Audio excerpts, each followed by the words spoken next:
তুমি খেতে বসে পড়ছো, বাসা সবাই খাইছে? না, তাহলে তুমি যে খেতে বসে পড়লে? ডাক্তার বলছে সময় মতো খেয়ে নিতে। ডাক্তার তো কত কিছুই বলে, তাই বলে বাড়ির সবাইকে রেখে তুমি খেতে বসে পড়বে? দায়িত্ব জ্ঞানহীন মেয়ে কোথাকার। শুনছো, আমি কদিনের জন্য বাবা বাড়ি যাব। এই বিষয়ে আমি কিছু বলতে পারবো না, যে মাকে জিজ্ঞেস করে যাও। মা, আমি কি দুদিনের জন্য বাবা বাড়ি যাব? 2 দিন পরে পরে কিসের বাবার বাড়ি? যাও এখান থেকে। দেখো ভাইয়া, জামাটা কত সুন্দর না? হ্যাঁ, জামাটা তো অনেক সুন্দর।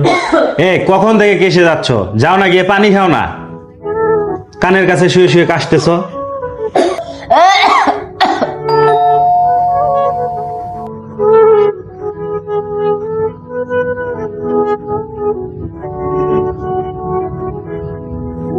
আল্লাহ, কত জ্বর আসছে।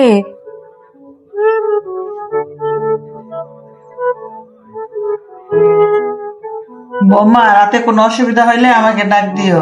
ঠিক আছে মা। ভাবি, ভাইয়াকে ওষুধটা খাইয়ে দি।